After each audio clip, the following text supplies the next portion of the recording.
దేవుని నామానికి స్తోత్రాలండి. మీ అందరికీ నా హృదయపూర్వక వందనాలండి. మరి ఈరోజు దేవాది దేవుడు మనతో మాట్లాడినట్టు మనం చిన్న ప్రార్థన అండి. మొదటిగా మహాపరిశుద్ధుడు మిక్కిలిగా మమ్మల్ని ప్రేమించిన మా ప్రియ పరలోకపు తండ్రి, నీకు వేలాది వందనాలు, వేలాది స్థుతులు, స్తోత్రాలు. గొప్ప దేవుడు నాయన, నీకేమిచ్చి మీరు రుణం తీర్చుకుంటాం ప్రభు. ఈ సమయం నీది, ఈ రోజు నీది, క్షణం నీది నాయన.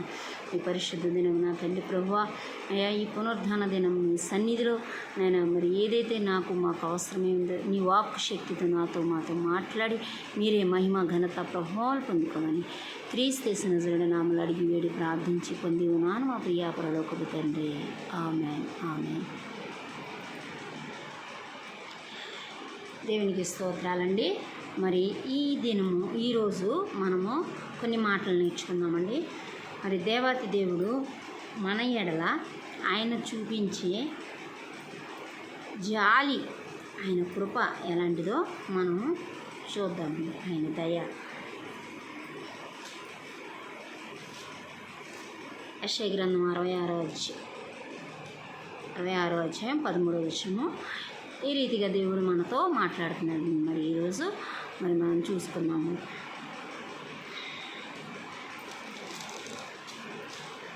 66వ అధ్యాయం 13వ వచనం.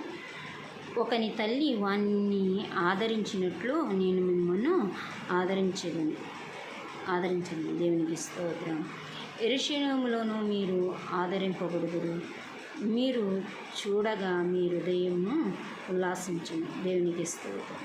చూడండి, దేవాది దేవుడు మనతో ఏం మాట్లాడుతున్నాడంటే, ప్రభువు ఒకని తల్లి కదండి, ఒకని తల్లి వానిని ఆదరించినట్లు నేను మిమ్మల్ని ఆదరించగలను. దేవునికి స్తోత్రం. తల్లి ఆదరించడం అంటే తల్లి ప్రేమ వర్ణాతీతం కదండి. అందుకే దేవాతి దేవుడు ఏం మాట్లాడాడంటే, తల్లి స్థానంలో దేవుడు అన్ని చోట్ల ఉండలేక తల్లిని సృష్టించాడని చెప్పి అనేకులు మాట్లాడుతూ ఉంటారు. అయితే తల్లి విలువ బిడ్డలకు ఎప్పుడు తెలుస్తుంది, తండ్రి విలువ బిడ్డలకు ఎప్పుడు తెలుస్తుంది కదండి. యవనస్తులైనా, మనలాంటి వారమైనా, పెద్దవాళ్ళైనా, చిన్నవాళ్ళైనా, ఎవ్వరైనా, వివాహములు చేసుకున్న వారైనా, ఇప్పుడు నూతన దంపతులైనా ఎవరైనా చూడండి, తల్లి ప్రేమ ఎప్పుడు తెలుస్తుందో, తల్లిని ఎలా గౌరవించాలో ఇక్కడ మాట్లాడుతున్నాడు దేవుడు. ఒకని తల్లి వారిని ఆదరించినట్లు నేను మిమ్మల్ని ఆదరిస్తాను. ఎందుకు ఆదరిస్తాను? తల్లి ఎందుకు ఆదరించలేకపోతుందా? ఇక్కడ తల్లి ఆదరిస్తుంది కాబట్టి కదా ఇక్కడ ఈ మాట రాశారు. ఒకని తల్లి వారిని ఆదరించినట్లు. ఎవరిని ఆదరిస్తుంది తల్లి? బిడ్డలను ఆదరిస్తుందండి తల్లి. తల్లి ప్రేమ అంతు చిక్కదు, లోతైన ప్రేమ అది. ఆమె హృదయము లోతైన గొయ్యి. ఒక స్త్రీ హృదయం అంట లోతైన గొయ్యి అంటాడు. అందుకే దేవాది దేవుడు మాట్లాడుతున్నాడు, హృదయ రహస్యాలు ఎరిగిన దేవుడు. హృదయంలో ఏదైతే దుఃఖింపబడుతుందో, తల్లి వేదన పడుతుందో ఆయనకి తెలుసండి, ఆయనకి తెలుసు. ఆయన అందుకే చెప్తున్నాడు, తల్లిదండ్రులను విసర్జిస్తూ ఉంటారు. బిడ్డలు కూడా తల్లిదండ్రులను విసర్జించే బిడ్డలను కూడా అలాంటి తల్లిదండ్రులు ఉన్నారండి. బిడ్డలని విడిచిపెట్టి బిడ్డలని వదిలేసేవారు. అలాంటి వారికి కూడా దేవుడు ఏం చెప్తున్నాడంటే, నేను ఆదరిస్తానని చెప్తున్నాడు. ఆయన ఒక తండ్రిగా మనకున్నాడు ఈ లోకంలో. పరలోకపు తండ్రి మనకి ఈ లోకంలోనూ మనల్ని ఆదరిస్తాడు, పరలోక రాజ్యంలో కూడా మనల్ని ఆదరించే దేవుడు. ఆయన అంటూ లేకపోతే మనం లేవండి. అందుకే 103వ కీర్తనలో మాట్లాడతారు కదండి, తన తండ్రి బిడ్డల ఎడల జాలి పడుతున్నాడంటండి. అంతగా జాలిపడే దేవుడు అండి, అంతగా మనల్ని ఆదరించే దేవుడు. మనం ఎందుకు దేవుణ్ణి విసర్జిస్తున్నామేమో ఎక్కడైనా, మనము దేవునికి భయభక్తులు లేకుండా మనం జీవిస్తున్నాము, దేవుని యందు భయభక్తులు లేకుండా మనం జీవిస్తున్నామేమో ఒకసారి మనము పరీక్షించుకోవాలండి. తల్లిదండ్రుల ప్రేమ దొరకనిదండి, తల్లి ప్రేమ దొరకనిదండి. ఇతరులని తల్లి అనగలుగుతాము మనము, చిన్నమ్మ అంటాము, పెద్దమ్మ అంటాము, మరి అమ్మ అని పిలుస్తాము ఇతరులని. తల్లి స్థానము ఆవిడికి ఇవ్వగలుగుతామా? తండ్రి స్థానము వాళ్ళకి ఇవ్వగలుగుతామా? తండ్రి స్థానం. అందుకే ఇక్కడ దేవుడు మాట్లాడుతున్నాడు. మన దేవుడు గొప్పవాడండి. ఆయన మరువని అంటున్నాడు. ఆయన మరువను నేను విడువని ఎడబాయని అంటున్నాడండి దేవుడు. చూడండి, దేవుడు ఇంతగా మనకు అభయం ఇస్తున్నప్పుడు మనం ఎందుకు దేవునితో అంటకట్టబడలేకపోతున్నాం? నా యందు మీ మాటలు మీ యందు నా మాటలు నిలిచి ఉండిన ఎడల, మీరు నాలో నిలిచి ఉండిన ఎడల మీకు ఏది ఇష్టమో అది నాను అడుగుడి మీకు ఇవ్వబడును అంటున్నాడు. ఆ తండ్రి చిత్త ప్రకారము మనం అడిగినప్పుడు ఆయన ఇస్తానంటున్నాడు. అలాగే ఇక్కడే మరి మనకి ఆయన కండిషన్ కూడా పెడుతున్నాడండి.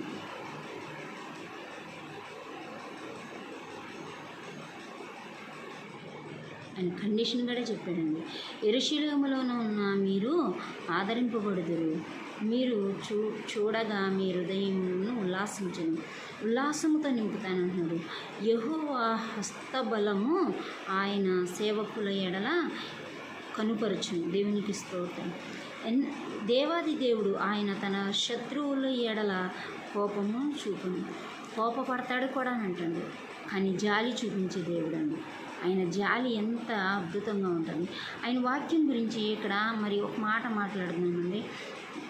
66వ అధ్యాయం, యెషయా గ్రంథం 66వ అధ్యాయం 5వ వచనంలో యెహోవా వాక్యమునకు భయపడు వారులారా ఆయన మాట వినుడి. ఇది ఆయన మాట మనం వింటున్నామా? ఆయన మాట వినినప్పుడు మనకి ఏం కలుగుతుందంటే, మీ సంతోషము మాకు కనబడాలంటండి. యెహోవా మహిమనొద్దంటూ కాగా అవి చెప్పుదురంటండి. సిగ్గుపడక్కర్లేదంటండి. వారేమీ సిగ్గు నొందరు. హల్లెలూయా.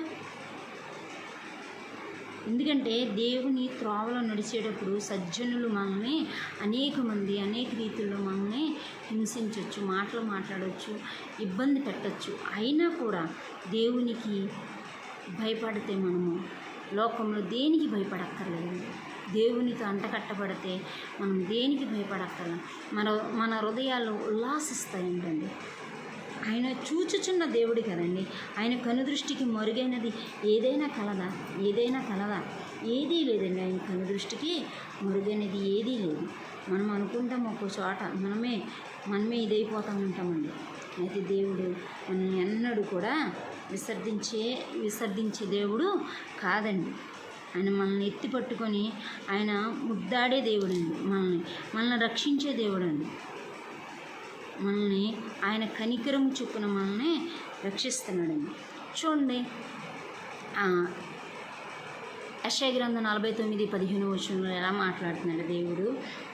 స్త్రీ తన గర్భమును పుట్టిన బిడ్డను కరుణింపకుండుట తన చంటి పిల్లలను మరుచున వారైనా మరుచుదురేమో కానీ నేను మిమ్మను మరువను. చూడుము, నా అరిచేతుల మీదనే నిన్ను చెక్కి ఉన్నాను. దేవునికి స్తోత్రం. ఆయన మనల్ని ఎక్కడ చిక్కుకున్నాడండి? మనల్ని ఆయన చేతిలో చిక్కుకున్నాడండి. అందుకే తల్లి తన గర్భమున పుట్టిన బిడ్డనైనా, ఆ స్త్రీ తన గర్భమున పుట్టిన బిడ్డనైనా మర్చిపోతుందేమో కానీ నేను మిమ్మల్ని మరవను. ఎందుకంటే చంటి పిల్లల్ని మర్చిపోవటం అంటే దేవాతి దేవుడు మాట్లాడుతుంది. మనం అర్థం చేసుకోవాలండి. ఇది పరిశుద్ధాత్మని గ్రంథం, పరిశుద్ధమైనది. అలాగే ఆత్మీయ మర్మాలు ఇవి. ఆత్మీయంగా మనం అర్థం చేసుకోవాలి. చంటి బిడ్డలు అంటే మనము మరి చంటి బిడ్డల వల్లే మార్చబడాలి. దేవుని సన్నిధిలో అనుకోగా మరి ఆయనకి ఇష్టమైన బిడ్డలుగా మనం ఉన్నప్పుడు ఆయన కృప మన మీద ఉంటుంది. ఆయన అరిచేతిలో మనల్ని చిక్కుకుంటాం. చంటి పిల్లలంటే మరి స్త్రీ తన గర్భమున పుట్టిన బిడ్డను కరుణింపకుండుట తన చంటి పిల్లలను మరుచున మర్చిపోతారా? మర్చిపోరు కదా. అలాగే మర్చిపోవటం అంటే అయినా మర్చిపోయినా కూడా నేను మరువను, నా అరిచేతులను చిక్కుకొని ఉన్నాను చూడంటున్నాడు ప్రభు. అయితే చంటి బిడ్డలో మరి బాలింతలు ఏం చేస్తారంటే బిడ్డల్ని అక్కడ విడిచిపెట్టి మరి వాళ్ళు మంచి నిద్రలోకి వెళ్తారు. మనం కూడా ఆ స్థితి నుంచి వచ్చిన వాళ్ళమే కదా. మరి పిల్లల్ని చూసుకుంటాకి ఇంకోళ్ళు ఎవరమో ఒకళ్ళు ఉంటాం అక్కడ కాపలా పిల్లలకి ఎవరమో ఒకళ్ళు ఉంటాం. మనం కూడా నిద్రలోకి వెళ్తాం. అప్పుడు దేవుడు ఆ బిడ్డలకి దేవదూతలను కంచిగా ఉంటాడు. ఆయనే కంచిగా ఉంటాడు. ఆయన కృప మనకు తోడై ఉంటుంది. పసిబిడ్డలకి ఆయన కవచముగా ఉన్నాడు. అందుకే చంటి బిడ్డలను నా యొద్దకు రానివ్వండి, చిన్న బిడ్డలను నా యొద్దకు రానివ్వండి అంటున్నాడు ప్రభు కదండి. చిన్నపిల్లలైనా, పెద్దవారైనా, యవనస్తులైనా, వృద్ధులైనా, మధ్య వయసు గలవారైనా, ఎవరైనా ప్రభువుకు ఒక్కరేనండి. చిన్న బిడ్డలు మొదలుకొని వృద్ధుల వరకు దేవుడు చూచుచున్న దేవుడు అండి. ఆయన విడిచిపెట్టడమ్మా, మిమ్మల్ని వదిలిపెట్టడమ్మా. మీరెందుకు భయపడుతున్నారు? మీరెందుకు అధైర్యపడుతున్నారు? ఇక్కడ చూడండి, తల్లి మరిచిన నేను మరవనాను. మన తండ్రి అండి ఆయన, మన తండ్రి మనల్ని ఆయన హస్తముల ద్వారాగా మనల్ని చేసుకున్నాడండి. ఆయన హస్తకృత్యముల ద్వారాగా మనల్ని చేసుకున్నారండి. ఆయన హస్తాల్లో మనం ఉన్నామండి కదండి. ఆదికాండంలో మనం చూస్తున్నాం కదా, ఆయన దేని నుంచి నిర్మించాడు?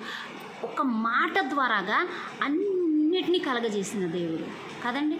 అన్నిటినీ కలగజేశాడు దేవుడు. సృష్టిని అంతని శూన్యంలో సృష్టిని కలుగజేసిన మన ప్రభు అయిన యేసుక్రీస్తు పరిశుద్ధాత్మ దేవుడు, గొప్ప కార్యాలు చేసిన దేవుడు, అద్భుతాలు, ఆశ్చర్యకార్య సూచక క్రియలు చేసిన దేవుడు మన మధ్యన సంచారం చేస్తున్నాడు.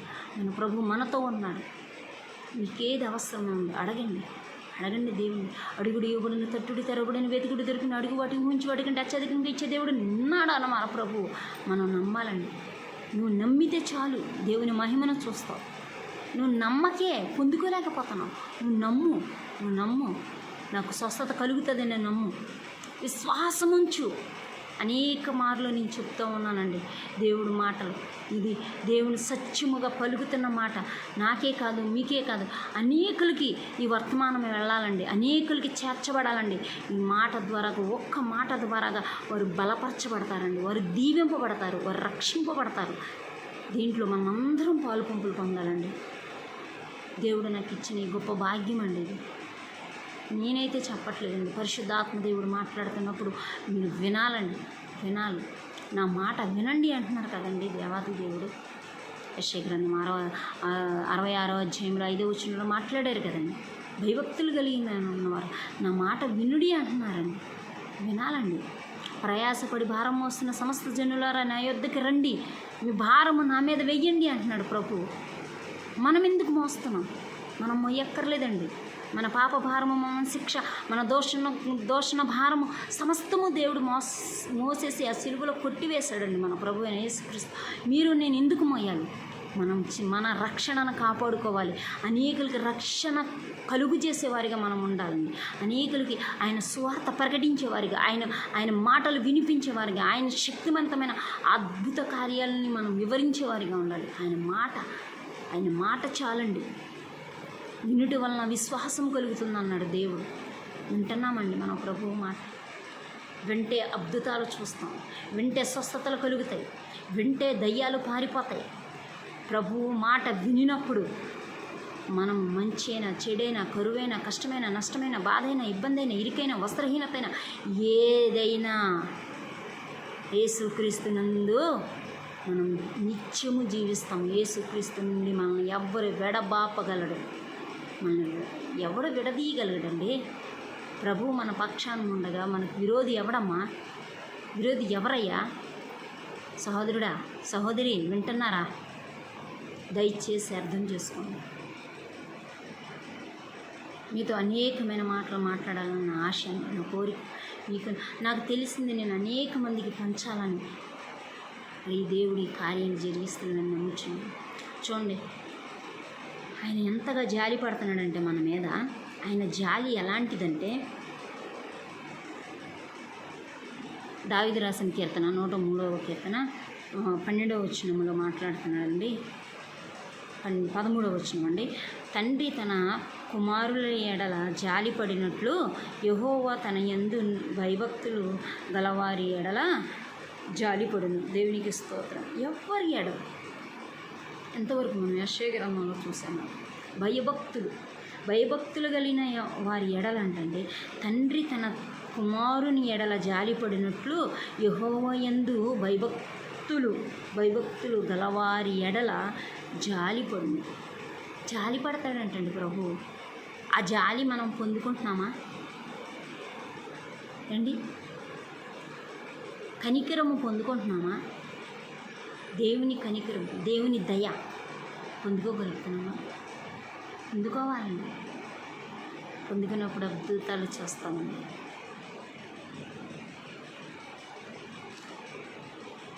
చూడండి, ఆయన అనేకమైన మాటలు మనతో మాట్లాడుతున్నప్పుడు మనం వెనక అంజి వేయకూడదు. వెనక అంజి వేయకూడదు. దేవుడు దాచిపెట్టి ఉంచిన ప్రతి మేలైనదండి, ప్రతి మాట మన కొరకే మేలైనదండి. మొదటి దశలోనిక 2వ అధ్యాయము 6-7 వచనాలు ఒకసారి చదువుకుంటామండి. మరియు మేము క్రీస్తు యొక్క అపోస్తలులమై ఉన్నందున అధికారము చేయుటకు సమర్థులమై ఉన్నాము. మీ వలనైనను కానీ ఇతరుల వలనైనా కానీ మనుషులను కలుగు ఘనతనైనను మేము కోరలేదు. దేవునికి స్తోత్రం. ఏం కోరట్లేదండి? అపోస్తలుల్లో పౌలు గారు మాట్లాడుతూ మరి దెస్సలోనిక సంఘానికి మరి ఆయన పంపిన శుభలేఖ అంటే ఆయన తిమోతి ద్వారాగా ఈ పత్రికలు పంపించారు. పత్రికలు ఎవరండి? పత్రికలు అంటే ఏంటండి? పత్రికలు ఎవరండి? మనమే. పత్రికలు ఎవరో? పత్రికలు అంటే ఏంటి? మనమేనండి. ఒక లేఖ. చూడండి, ఒకప్పుడు ఏముండేదండి? ఉత్తరాలు ఉండేవి కదండి, పోస్ట్ మ్యాన్ ఉండేవి. ఇప్పటికీ పోస్ట్ మ్యాన్స్ ఉన్నారు, ఇప్పటికీ పోస్ట్ ఆఫీస్లో ఉన్నాయి, ఇప్పటికీ ఉత్తరాలు అప్పుడప్పుడు జరుగుతూనే ఉన్నాయి. కొన్ని కావాలంటే మరి డీడీలని మరి అనేకమైనవి మరి బ్యాంకు ద్వారాగా అనేకమైన జరుగుతూ ఉంటాయి. పోస్ట్ ఆఫీస్ ద్వారాగా పోస్ట్ ఆఫీస్ అని చెప్పి అంటారు. ఇక్కడ శుభమని చెప్పి రాయినది కృపా సమాధానం మీకు కలుగునుగాక. ఎక్కడండి? 1వ అధ్యాయం 1వ వచనంలో మాట్లాడుతున్నాడు. తండ్రి అయిన దేవుని యందు ప్రభు అయిన యేసుక్రీస్తు నందు ఉన్న దెస్సలోనికలో సంఘమునకు పౌలు, శీలను, నేను తిమోతిను శుభమని చెప్పి రాయినది కృపయు సమాధానమును మీకు కలుగునుగాక. ఆమేన్. చూడండి, తిమోతిగా అపోస్తలులైన పౌలు గారు ఇక్కడ రాస్తున్నారండి. మరి వారు దేని గురించి చెప్తున్నారంటే, మేము ఏమి ఘనతయు కానీ అధికారము కానీ మనుషుల వలన మేము కోరట్లేదండి. మేము కోరేది ఏంటి? మేము పని చేయాలి, శక్తిమంతులుగా ఉండాలి, సాధనాలకు వాడబడాలి అని ఇక్కడ మాట్లాడుతున్నారండి. తల్లిదండ్రుల గురించి మనం మాట్లాడుతున్నాము. ఇప్పుడు ఈ సబ్జెక్ట్ ఏంటంటే తల్లిదండ్రుల గురించి. దేవాతి దేవుడు తల్లి గురించి మాట్లాడుతూ తండ్రిగా మనకు ఆదరణ ఇచ్చే దేవుడు మనతో ఉన్నానని మాట్లాడుతున్నాడు మరి దేవాతి దేవుడు. ఇక్కడ చూద్దామండి. చూడండి, 7వ వచనం చదువుతున్నానండి. అయితే సన్నమిచ్చు తల్లి తన సొంత బిడ్డలను గౌరవించినట్లుగాను మేము మీ మధ్యను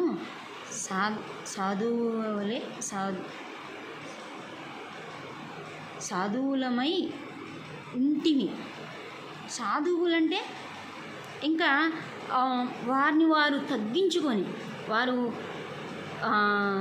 ఒక సమాధానము దాన్ని ఏమంటారంటే మీరే అర్థం చేసుకోండి. సాధువులు అంటే మనం బయట చూస్తాం సాధువులు, వాళ్ళు కదండి. ఇంక ఈ సాధువులు అంటే ఇంకేమి మాట్లాడకుండా వారిని వారు తగ్గించుకొని దేవునికి సమర్పణ చేసుకొని దేవునితో పెనవేసుకున్నట్లు ఈయన ఇక్కడ మాట్లాడుతున్నారు.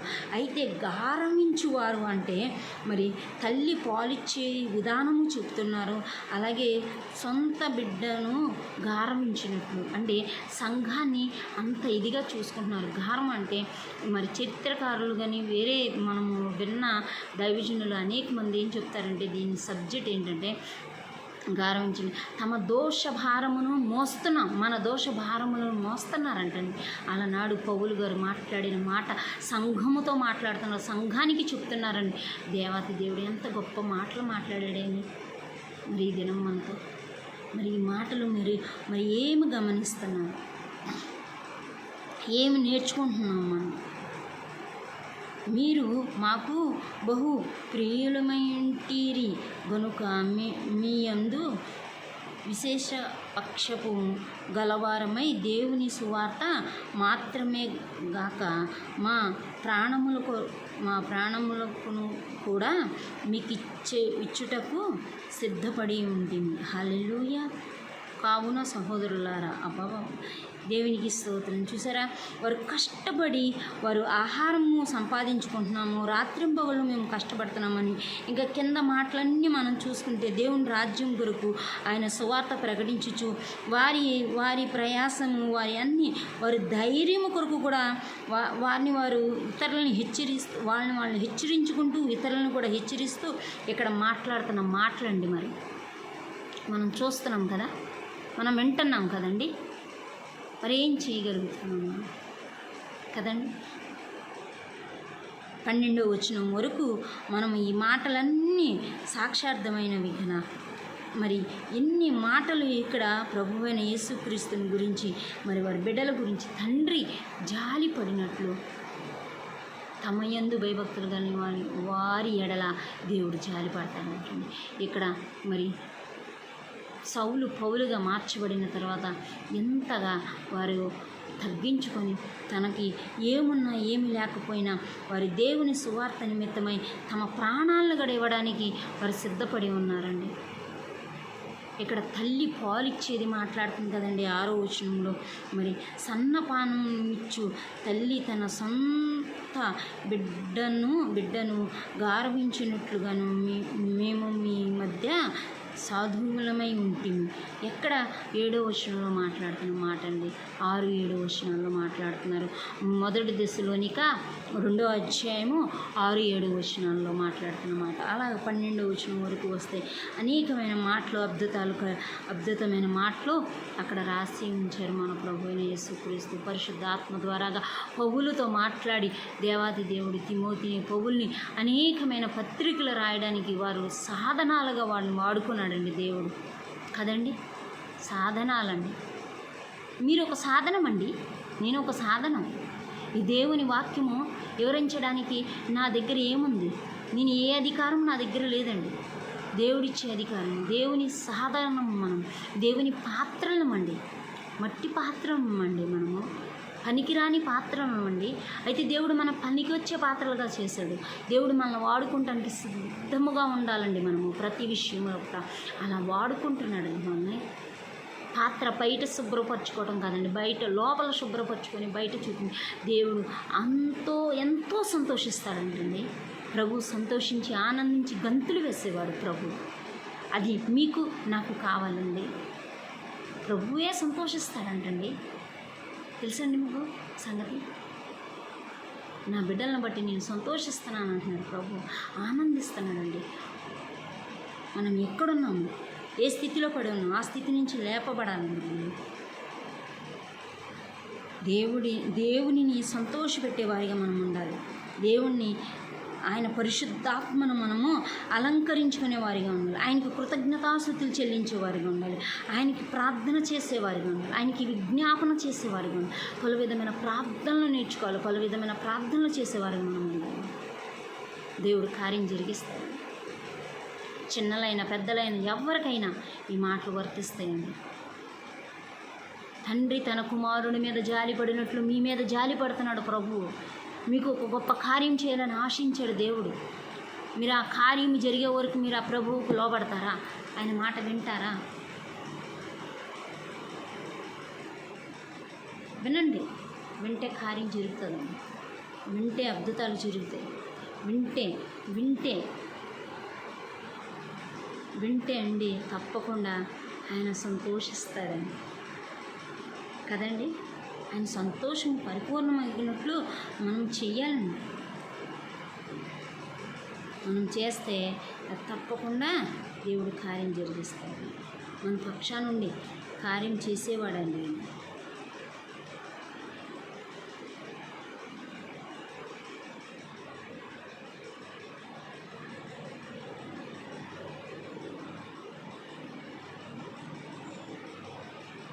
ఆయన కార్యం చేసే వరకు మీరు అడుగుతూనే ఉండాలండి, మాట్లాడుతూనే ఉండాలండి ప్రభువుతో.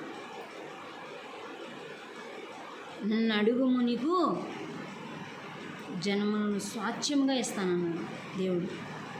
ఆ స్వాస్థ్యము పొందుకోవాలని మీరు ఆశిస్తున్నారా? మీకు కావాలా? మీరు అడిగి పొందుకోండి. దేవుని వాక్యము సత్యమైనది, జీవము కలిగినది, రెండంచెల ఖడ్గం. ఆయన వాస్తవము మీరు చూస్తున్నారా? ఆయన్ని మీరు చూడగలుగుతున్నారా? ఆయన దర్శనాలు మీరు చూడగలుగుతున్నారా? మీ యందు ఆయన మాటలు, మన యందు మీ యందు నా మాటలు నిలిచి ఉన్నను. మీరు నా యందును మీరు నా యందు నా మాటలు మీ యందు నిలిచి ఉండిన ఎడల మీకు ఏది ఇష్టమో అది అడుగుడి, మీకు ఇవ్వబడుతుంది అంటున్నాడండి దేవుడు. గొప్ప దేవుడు కార్యం జరిగిస్తానంటున్నాడు. మరి మనం ఎందుకు పరిగెడుతున్నాము? మనం ఎక్కడికి పరిగెడుతున్నాం? చూడండి 15వ అధ్యాయము, యోహాను సువార్త 15వ అధ్యాయము 7వ వచనంలో ఏం మాట్లాడుతుందండి? నా యందు మీరును మీ యందు నా మాటలను నిలిచి ఉండిన ఎడల మీకు ఏది ఇష్టమో అడుగుడి, అది మీకు అనుగ్రహింపబడును. మీరు బహుగా ఫలించుట వలన నా తండ్రి మహిమపరచబడును. ఇందువలనే మీరు నా శిష్యులగుదురు. దేవునికి స్తోత్రం. తండ్రి నన్ను ఎలాగూనూ ప్రేమించును, నేనును మిమ్మల్ని అలాగూనే ప్రేమించితిని. నా ప్రేమ యందు నిలిచి ఉండుడి. దేవునికి స్తోత్రం. నేను నా తండ్రి ఆజ్ఞలను గైకొని ఆయన ప్రేమ యందు నిలిచి ఉన్నాను ప్రకారమును మీరును నా ఆజ్ఞలను గైకొని నా ప్రేమ యందు నిలిచి ఉందురు. మీ యందు నా సంతోషము ఉండవలెననియు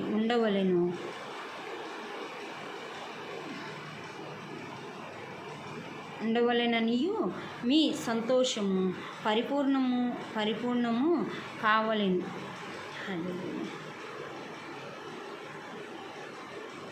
చూసారండి, అనుకోని రీతిలో దేవుడి వాక్యం మాట్లాడాడు మీతోనే, నాతోనే. మరి మీరు దీన్ని అంగీకరిస్తున్నారా? సంతోషం చూసారా? ప్రభువు ఎందుకో మాట్లాడుతున్నాడు మీతో, ఇంకా మాట్లాడమని చెప్తున్నాడు. ఇంకా ఏదో మీకు అవసరం ఉంది, నాకు అవసరం ఉంది. మరి మాట్లాడడానికి సమయం సరిపోకపోవచ్చు, అయినా మీరు వినాలి. ఈ మాటలు దేవుని సంతోషపెట్టండి. అటు కృప దేవాతి దేవుడు మనకు అనుగ్రహించిన గాక. ఆమేన్. మీ అందరికీ నా హృదయపూర్వక వందనాలు చెల్లిస్తానండి. ఇంతవరకు దేవుడు మన మధ్య నుండి ఆయన గొప్ప కార్యాలు జరిగించాడు. అటు కృప ఆయన కృప మనకు తోడై ఉండి నడిపించిన గాక. ఆమేన్, ఆమేన్, ఆమేన్. మీ అందరికీ నా హృదయపూర్వక వందనాలు చేస్తున్నానండి. మరొకసారి ఈ పునరుద్ధాన దినము, మరి ఈ దినము మన ప్రభు అయిన యేసుక్రీస్తు తండ్రిని మనం జ్ఞాపకం చేసుకున్నాం. మన ఒకని తల్లి ఆదరించినట్లు మన తండ్రి మనం ఆదరిస్తానంటున్నాడు. అటు ఆదరణ మనం పొందుకొని ఆయన కృపలో మనం ఎదగాలని ఆశిస్తున్నామండి. ఈ మాటలో మరి మీరు వినాలి, అనేకులకి షేర్ చేయాలి, లైక్ చేయండి, సబ్స్క్రైబ్ చేయండి, అనేకులకి మీరు పంచండి. ఈ మాటలు దీనివల్ల ఒక్క ఆత్మైనా రక్షింపబడితే నాకు అంతే సంతోషం అండి. నేను ఆత్మల భారం కలిగి దేవుని పని చేస్తున్నానండి. ఇది దేవుని సేవ, యేసయ్య కృపలో ఇది దేవుని సేవ. ప్రతిరోజు ప్రార్థించండి, ప్రతిరోజు వాక్యం చదవండి. ఆధ్యాత్మిక మేలులతో ఆయన మిమ్మల్ని బలపరుస్తాడు. ఆయన కృప మీకు తోడే ఉంటుంది. మీ అందరికీ నా హృదయపూర్వక వందనాలండి. మరో చిన్న వీడియోలో మళ్ళీ ప్రేయర్ చేస్తానండి. ఆమేన్.